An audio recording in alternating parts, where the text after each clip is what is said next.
এই শাবান মাসে প্রিয় নবী সাল্লাল্লাহু আলাইহি সাল্লামের একটা আমল আছে, বলবো আপনাদেরকে ইনশাআল্লাহ, কিন্তু আমলটা করার চেষ্টা করতে হবে। এই প্রমিস, এই ওয়াদা আমার সাথে আগে আসতে হবে। কারা কারা চেষ্টা করবেন বলেন, হাত তোলেন দেখি। আল্লাহ আমাদের সব ভাইকে আমলের তৌফিক দান করুন। আল্লাহ। ভাইরা আমার, আমলটা হলো, আম্মা জান আয়েশা রাদিয়াল্লাহু তাআলা আনহা বলেছেন, মা রাআইতু রাসূলুল্লাহি সাল্লাল্লাহু আলাইহি ওয়াসাল্লাম ইসতাকমালা সিয়ামা শাহরিন কাত্তু ইল্লা রমাদান। আমি নবীজিকে পুরো মাস শুরু থেকে শেষ পর্যন্ত গোটা মাস রোজা রাখতে দেখেছি একবার, শুধু বছরে একবার, সেটা হলো রমজান মাসে। আর রমজানের পরে পুরো মাস না, তবে মাসের বেশিরভাগ দিন রোজা রেখেছেন তিনি, এটা দেখেছি শুধুমাত্র শাবান মাসে। কোন মাসে ভাই? শাবান মাস। আম্মা জান আয়েশা রাদিয়াল্লাহু আনহা আরেকটি হাদিসে আছে, সেখানে তিনি বলেছেন, কানান নবী সাল্লাল্লাহু আলাইহি সাল্লাম ইয়াসুমু শাবানা ইল্লা কালিলা। নবীজি শাবানের পুরো মাস প্রায় রোজা রাখতেন, কয়েকটা দিন বাদে, শেষের কয়েকটা দিন বাদে প্রায় পুরো মাস রোজা রাখার চেষ্টা করতেন। নবীজি সাল্লাল্লাহু আলাইহি সাল্লামের অত্যন্ত আদরের একজন সাহাবী যায়েদ রাদিয়াল্লাহু তাআলা আনহু, তার ছেলে ওসামা ইবনে যায়েদ, নবীজি সাল্লাল্লাহু আলাইহি সাল্লাম নাতির মতো আদর করতেন, স্নেহ দিতেন, ছোট মানুষ ছিলেন। ওসামা ইবনে যায়েদ রাদিয়াল্লাহু তাআলা আনহু তিনি বলেন, আমি নবীজি সাল্লাল্লাহু আলাইহি সাল্লামকে জিজ্ঞাসা করলেন, হে আল্লাহর রাসূল, আপনাকে দেখি আপনি শাবানে যত রোজা রাখেন অন্য কোন মাসে এত রোজা রাখেন না, কারণটা কি? হেতু কি? এ মাসে এত বেশি রোজা রাখার কারণটা কি? রোজার মাস তো রমজান মাস, কিন্তু শাবানে আপনি বেশি বেশি রোজা কেন রাখেন? নবীজি সাল্লাল্লাহু আলাইহি সাল্লাম তখন ওসামা ইবনে যায়েদ রাদিয়াল্লাহু তাআলাকে বলেছেন দুটি কারণ। কটি কারণ? মনোযোগ দিয়ে শুনতে হবে কিন্তু। এই হাদিসটাই আপনি বাসায় গিয়ে আপনার মায়ের সাথে, আপনার স্ত্রীর সাথে, আপনার বন্ধু বান্ধবের সাথে যেন শেয়ার করতে পারেন, সেভাবে মনোযোগ দিয়ে শুনবেন। ওয়াজ মাহফিলের কথা বেশিরভাগই হারায় যায়, হারায় গেলে চলবে না ভাই। আমি কষ্ট করে ঢাকা থেকে আসছি, আমার ভাইয়েরা কষ্ট করে আয়োজন করেছেন, আপনারাও কষ্ট করে আসছেন, সার্থক হতে হবে, এখান থেকে নিয়ে যেতে হবে। হাদিসটা ভালো করে মনে রাখবেন। নবীজি সাল্লাল্লাহু আলাইহি সাল্লাম শাবান মাসে বেশি বেশি রোজা রাখতেন দেখে তার আদরের সাহাবী, নাতির মতো স্নেহ করতেন যাকে, ওসামা ইবনে যায়েদ রাদিয়াল্লাহু তাআলা আনহু, তিনি প্রশ্ন করেছেন কাকে? নবীজিকে। কি প্রশ্ন করেছেন?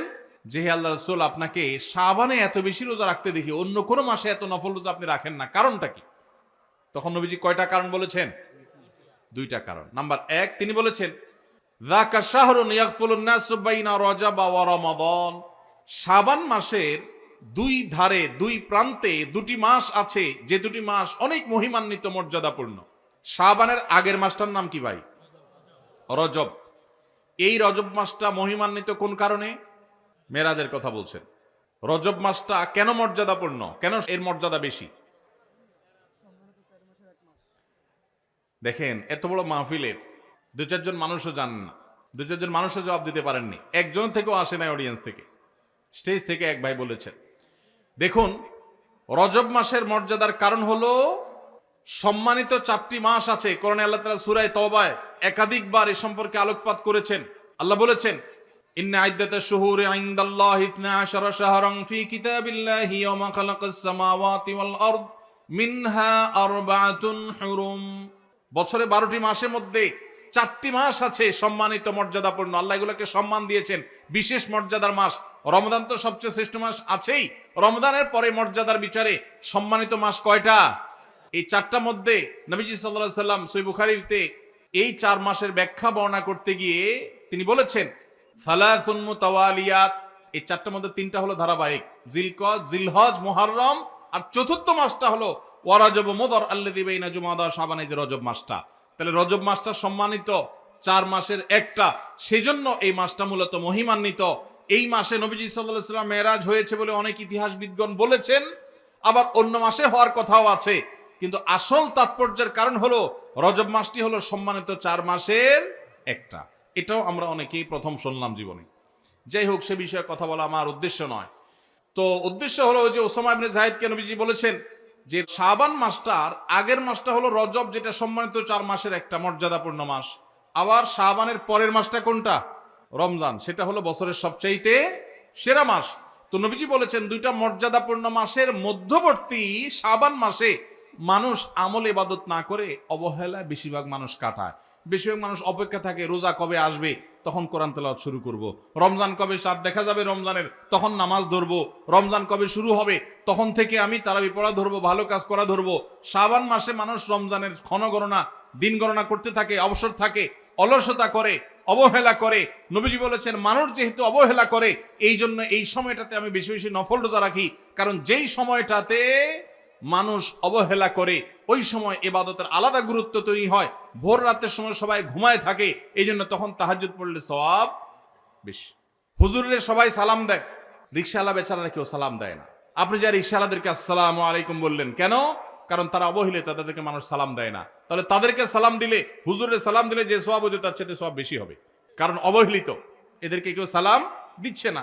একজন গরিব মানুষ, একজন অভাবী মানুষ, সিএনজি চালক, তার গাড়িতে উঠছেন, মুসলমান হলে তার আচরণ হবে উঠে বসেই আসসালামু আলাইকুম বলবে।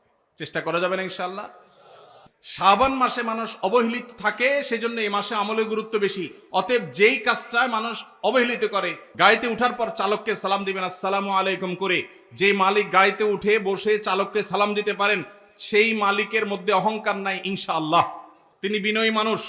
আল্লাহ আমাদের সব ভাইদেরকে বিনয়ী হওয়ার তৌফিক দান করুন। দ্বিতীয় কারণ তিনি বলেছেন কেন তিনি এই মাসে বেশি রোজা রাখেন, ওই যে ওসামা ইবনে যায়েদ রাদিয়াল্লাহু আনহু দুইটা কারণ বলেছেন। এর মধ্যে একটা হলো শাবান মাসটাতে মানুষ আমল ইবাদত একটু কম করে, কারণ রমজান আসবে আসবে বলে অপেক্ষা করে, সেজন্য তিনি এই মাসে বেশি বেশি আমল করেন, কারণ অবহেলার টাইমের আমলের গুরুত্ব একটু বেশি। দ্বিতীয় কারণ হলো তিনি বলেছেন ওয়া হুয়া শাহরুন তুরফাউ ফীহিল আমালু ইলা রাব্বিল আলামিন, শাবান মাসে বান্দার আমলনামা আল্লাহর কাছে উপস্থাপন করা হয়, ফেরেশতারা রিপোর্ট জমা দেয়। ফাউহিব্বু আন ইউরফা আমালি ওয়া আনা সাইম, নবীজি বলেছেন আমি চাই আমার আমলনামা যখন ফেরেশতাদের কাছে পেশ করা হবে তখন আমি যেন রোজাদার থাকি। কারণ আপনি কোথাও চাকরি করেন, সিরিয়াস ডিউটি করেন, একবারও আপনার বস আসে না, একটু মোবাইলটা মাত্র হাতে নিছেন ফেসবুকটা টিপার জন্য, আর তাকায় দেখেন পিছের দিকে বস এসে দাঁড়াইছে, মেজাজটা কেমন লাগবে বলেন? খারাপ লাগবে না? আর আপনি অন্য সময় যাই করেন না করেন, খুব সিরিয়াস মুডে কাজ করতেছেন, পিছনে তাকায় দেখেন মালিক এসে দাঁড়াইছে, কলেজেটা শান্তি হয়ে যাবে না? যাক মাশাআল্লাহ, এই বেচারা এসে আমরা যখন কাজে দেখবে বলবে বাবা খুব ভালো মানুষ, তো বেতন বাড়বে, তাই না? নবীজি সাল্লাল্লাহু আলাইহি সাল্লাম বলছেন যে আমি শাবান মাসে বেশি বেশি নফল রোজা এই জন্য রাখি, ফেরেশতারা আমার সারা বছরের আমলনামা আল্লাহর কাছে রিপোর্ট জমা দেন, সারা বছর কি করেছি না করেছি তার সব হিসাব জমা দেন। আল্লাহ যখন আমার হিসাবের প্রতি মনোনিবেশ করেন, ওই অবস্থা যদি আল্লাহ সুবহানাহু ওয়া তাআলা তিনি দেখতে পান যে তার বান্দা আমি রোজা আছি, তাহলে আল্লাহ একটু অনুগ্রহ করবেন, এই জন্য আমি এই মাসে রোজা রাখি।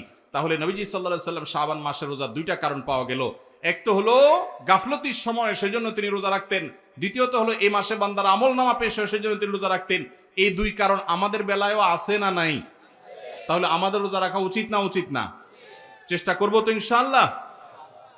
ভাইরা আমার, একটা প্রশ্ন আপনাদের মনে হইতে পারে, সেটা হলো আমরা তো শুনছি মানুষের আমলনামা সকালে বিকালে আল্লাহর কাছে জমা হয়, ফেরেশতারা জমা করে, আবার এখন শুনলাম শাবান মাসে জমা হয়, তাহলে দুই রকম হলো যে? এর উত্তর হলো আল্লাহ রাব্বুল আলামিনের কাছে আল্লাহর ফেরেশতারা মানুষের আমলনামাকে তিন ধাপে, তিন স্তরে, তিনটা লেয়ারে, তিনটা সময়ে আলাদা আলাদা ভাবে উপস্থাপন করে। একটা হলো প্রাত্যহিক রিপোর্ট, প্রাত্যহিক আমলনামা, ডেইলি, প্রতিদিনের আমলনামা সকাল এবং সন্ধ্যায়, সারা রাত আপনি কি করেছেন, ওয়াজ শুনেছেন না গান শুনেছেন, ভালো কাজ করেছেন না মন্দ কাজ করেছেন, সারা রাতে কি করেছেন, প্রত্যেকটা মানুষের হিসাব আল্লাহ রাব্বুল আলামিনের কাছে প্রত্যেকটা ভোরে ওই রাতের ডিউটি থাকা ফেরেশতারা জমা দেন। আবার সারাদিন আমরা যা করি না করি, সন্ধ্যায় সারাদিনের ডিউটিতে রত ফেরেশতারা আল্লাহর কাছে জমা দেন। তাহলে বান্দার আমলনামা, বান্দার রিপোর্ট জমা দেওয়া হয়, একটা হলো প্রাত্যহিক, প্রতিদিন, সেটা কখন? সকাল এবং সন্ধ্যা। বান্দার আমলনামা জমা দেওয়া হয় আরেকটা লেয়ারে, সেটা হলো প্রত্যেক সপ্তাহে 2 দিন, সোমবার এবং বৃহস্পতিবার। নবীজি সাল্লাল্লাহু আলাইহি ওয়াসাল্লাম যেন সোমবার বৃহস্পতিবার রোজা রাখতেন, কারণ সোমবার এবং বৃহস্পতিবার বান্দার আমলনামা ফেরেশতারা আল্লাহর কাছে পেশ করেন। তাহলে একটা হলো ডেইলি আমলনামা পেশ, সেটা সকাল সন্ধ্যা, একটা হলো সাপ্তাহিক আমলনামা পেশ, সেটা হলো সোম বৃহস্পতি, আরেকটা হলো বার্ষিক রিপোর্ট পেশ, সেটা কখন? শাবান মাস। বিভিন্ন অফিসে যারা চাকরি করেন মাসের হিসাব দেওয়া লাগে একরকম, ডেইলির হিসাব দেওয়া লাগে আরেক রকম, বার্ষিক রিপোর্ট দেওয়া লাগে আরেক রকম, আছে না নাই? ঠিক একইভাবে আল্লাহ রাব্বুল আলামিনের কাছে আমাদের আমলনামা পেশ করা হয়। ভাইরা আমার, সেজন্য এই রিপোর্ট জমা দেওয়ার সময়গুলোতে বান্দা বিশেষভাবে আমলে মনোযোগী হবে। এই জন্য আল্লাহ তাআলা বলেছেন কোরআনে কারীমে ওয়াসাব্বিহুহু বুকরাতাও ওয়া আসীলা, সকাল সন্ধ্যা আল্লাহর তাসবিহ পেশ করো। নবীজি সাল্লাল্লাহু আলাইহি সাল্লাম সকাল সন্ধ্যা বিশেষ তাসবিহ পেশ করতেন, জিকির আজকার করতেন, দোয়া করতেন, আমল করতেন, কারণ এই যে আমল জমা দেওয়া হয়। আবার সোমবার বৃহস্পতিবার রোজা রাখতেন, কারণ আমলনামা জমা দেওয়া হয়। আবার শাবান মাসে বেশি রোজা রাখতেন, কারণ আমলনামা জমা দেওয়া হয়। তাহলে আমল নামা জমা দেওয়ার 3টা লেয়ার আছে, মনে থাকবে তো ইনশাআল্লাহ ভাইরা আমার। এছাড়াও শাবান মাসে বেশি বেশি নফল রোজার আরেকটা কারণ আছে, সেটা হলো ইস্তেহাদি, সেটা হাদিস দ্বারা না প্রমাণিত না, সেটা বিভিন্ন মুহাদ্দিসগণ, ওলামা একরাম, স্কলারগণ বলেছেন। সেটা হলো হঠাৎ করে রমজানের রোজা যদি রাখা শুরু করেন, সারা বছর এক রকমের খাদ্য অভ্যাস, সকাল দুপুর রাতে খেয়ে, এখন হঠাৎ করে অভ্যাসটা চেঞ্জ হয়ে যাবে, ইফতার এবং রাতে সাহারি খাবেন আর সারাদিন না খেয়ে থাকবেন। হঠাৎ করে 30 দিনের রোজা রাখতে কি আপনার কষ্ট হয় কিনা, অভ্যাসটা আগে থেকে যেন হয়, সেজন্য শাবান মাস থেকে কিছু কিছু নফল রোজা রাখতে হয়। এটা হলো ওয়ার্ম আপ, রিহার্সেল, প্রস্তুতিমূলক রোজা। এই জন্য ভাই এই শাবান মাসে বেশি বেশি রোজা রাখবেন তো ইনশাআল্লাহ। পুরো মাসের প্রথম 15 দিন 20 দিন রোজা রাখার তৌফিক যদি নাও হয়, অন্তত একটা রোজা হইলেও নবীজির সুন্নাত আমল করতে গিয়ে আমরা কারা কারা করবো একটু হাত তুলে দেখি। একটা হইলেও রাখবেন ইনশাআল্লাহ, নিয়ত করছেন তো ইনশাআল্লাহ। সবে বরাতেরটা না, ওইটা বাদে একটা হইলেও রাখবেন, নিয়ত করছেন তো ইনশাআল্লাহ। আল্লাহ আমাদের সবাইকে আমল করার তৌফিক দান করুন। এই আমলটা যদি আপনারা করেন ভাইরা, হারিয়ে গেছে সমাজে, আলোচনা নাই, সেজন্য আমি আলোচনা করলাম। বিলুপ্ত হওয়া আমলগুলোর একটা শাবান মাসে বেশি বেশি নফল রোজা। চর্চা নাই, আমল নাই, আলাপ নাই, মানুষ ভুলে গেছে। আপনারা যে ঘরে ঘরে রাখেন, মানুষ জানবে, সুন্নাহটা জিন্দা হবে, ঘরে ঘরে আমলটা শুরু হবে। আপনি অন্য মানুষকে বলবেন একই কথা, তাকে উদ্বুদ্ধ করবেন, তাহলে নবী সাল্লাল্লাহু আলাইহি সাল্লামের ওই হাদিসের ফজিলত পাবেন। আপনি মৃত সুন্নতকে জিন্দা করলেন, সেই সওয়াবটা পাবেন। চেষ্টা করা যাবে তো ইনশাআল্লাহ। তো এই মাহফিল থেকে আমি সামারি করছি, কথা তো অনেকই বললাম। দুটি জিনিস অন্তত আমরা সবাই সংকল্প করে নিয়ত করে যাব। মা বোনরা যারা শুনছেন, আপনারা যারা শুনছেন, সবাইকে বলছি, একটা হলো আজানের জবাব দেওয়ার কথা বলেছি, আর একটা হলো শাবান মাসে বেশি বেশি নফল রোজা রাখার প্রকার। 2টা 4টা 6টা ভাইরা আমার, রোজা রাখলে মরে যাবেন না, মনে হয় যে সারাদিন না খায় কেমনে থাকবো। যারা নিয়মিত নফল রোজা রাখেন তারা জান পানির মতো সোজা, কোনো ব্যাপার না, আল্লাহর রহমত। একটু চেষ্টা করলেই হয়, একটু হিম্মত করলেই হয়। চেষ্টা করা যাবে তো ইনশাআল্লাহ, নিয়ত করা যাবে তো ইনশাআল্লাহ। আল্লাহ আমাদের সবাইকে আমলের তৌফিক দান করুন। আসুন্নাহ ফাউন্ডেশন, উম্মার স্বার্থে সুন্নাহর সাথে।